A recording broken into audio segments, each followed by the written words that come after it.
Hello viewers! Now I've said on this channel before that if you're going to buy an EV, you might as well buy something that looks damn good.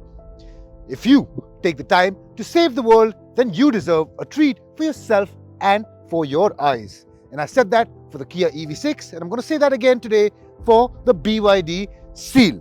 Now, all I'm going to do in this video is tell you if this has the go to match the show. So let's dive straight in, and that's all pun intended, as you're going to find out in just a second.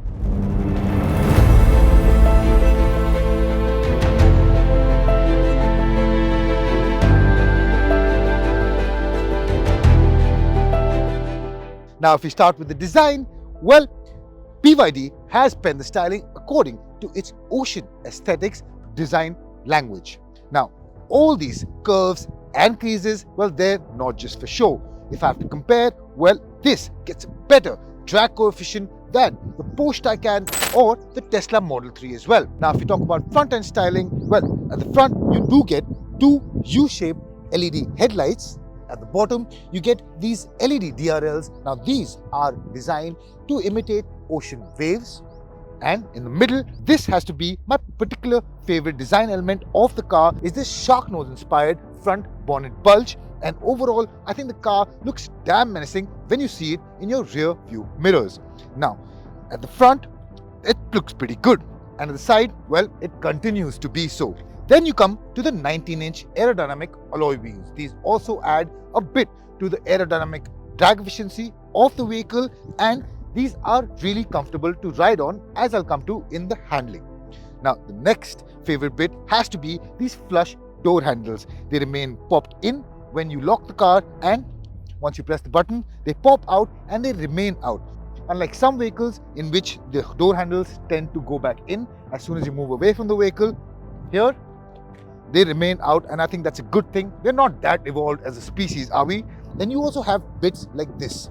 This is a fake air vent inspired design element. It says BYD design on it.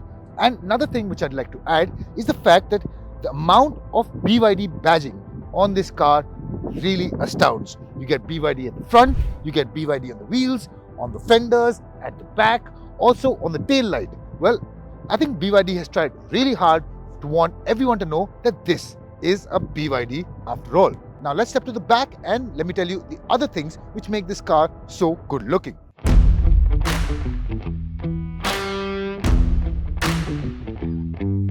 Now, in terms of its rear styling, I would like to say that what catches the eye is the boundless LED tail lamps, connected tail lamps, and the sporty black diffuser.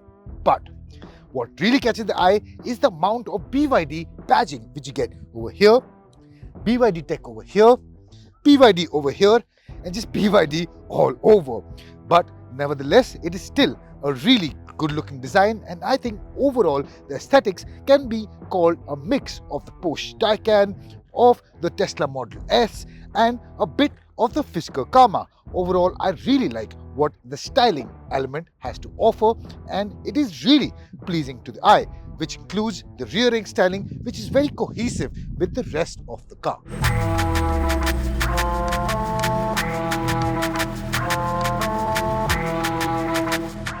Now, the sleek modern aesthetics which you find outside, well, they continue inside too. Yes, it's all blacked out. Some might find it dull, but I think it is a good touch for a premium EV. And be it the design of the seat, the design of the dashboard, the center console, all of it gels together well and gives you a really premium experience.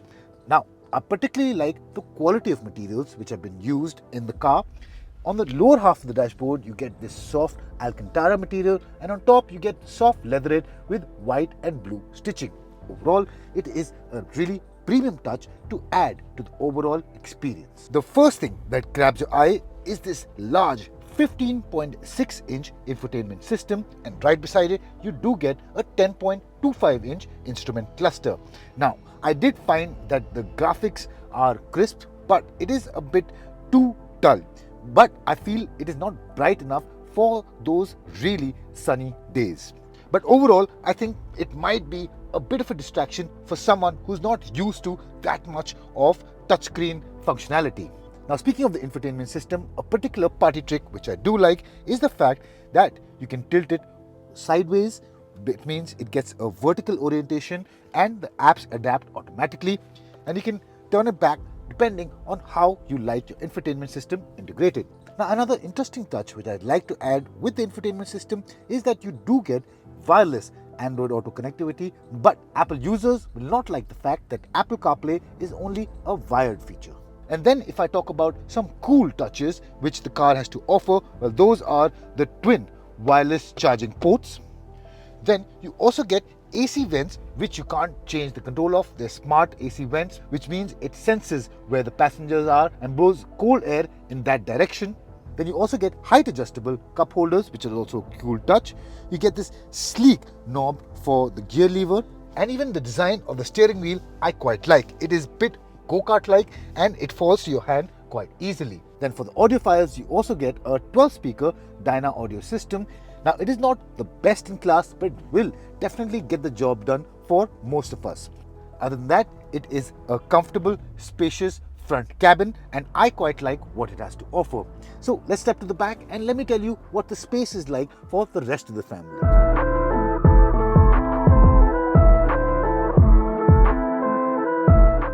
Now, in terms of the rear seating space, I think the BYD Seal does a fantastic job. I get loads of knee room, loads of leg room, and for me, I'm 5'6", and I think I get decent headroom as well. Now, another added bonus of EV is that you get a flat floor, and that also adds to the space and size. Now, you also get a large panoramic sunroof which covers almost the entire length of the roof. That also gives you the feeling of spaciousness and airiness. Now, other than that, the comfort features have not been withheld as well. You get one Type A, one Type C charging port, you get AC vents at the back, and in terms of the quality of materials, that's also as good as what you found at the front.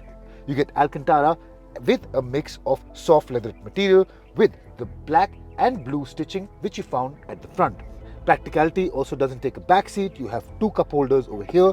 You get smartphone storage area and a normal storage area behind the front seat back, and you also get enough space to keep water bottles on the side.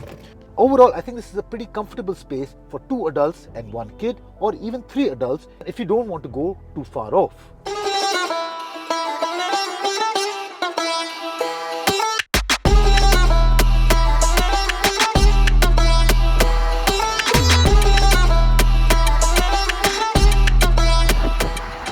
Now, finally, we come to the meat of the matter, which is the performance that the BYD Seal has to offer.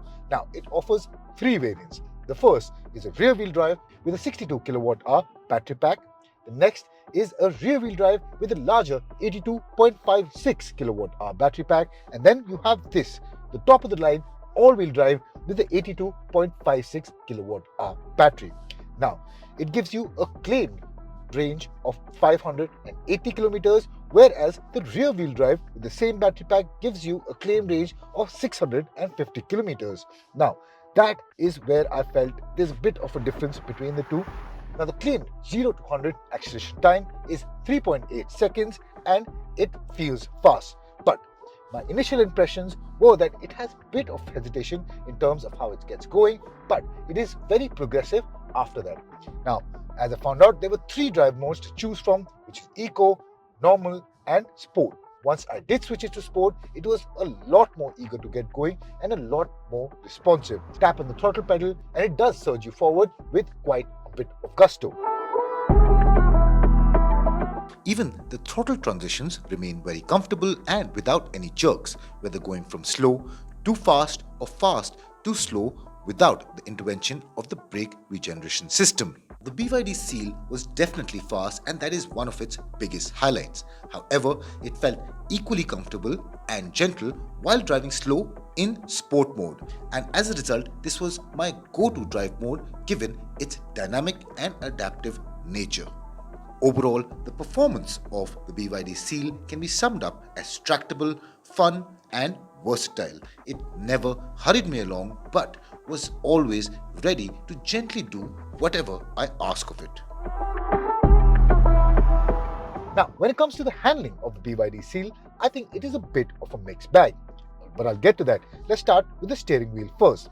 It's light, but it does feel a bit artificial and not as direct as I would have wanted from a 522 bhp automobile. Yes, it does change directions at the drop of a hat, but there is a bit of a lag which you have to factor in when you start pushing the vehicle. With that, when it comes to the suspension, at slow speeds or when it comes to broken roads, I think it is fantastic. It is very comfortable. It really irons out the potholes and the undulations very well. It will keep all your passengers happy.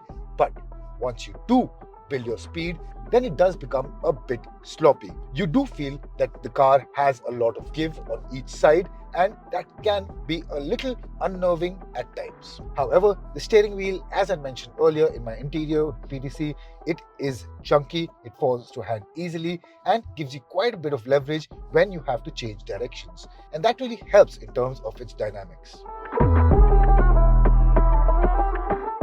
Now, another factor which played its part during testing was the weight of the car. The BYD Seal has a curb weight of almost 2.2 tons, and that played its role during acceleration but also trying to bring this car to a halt.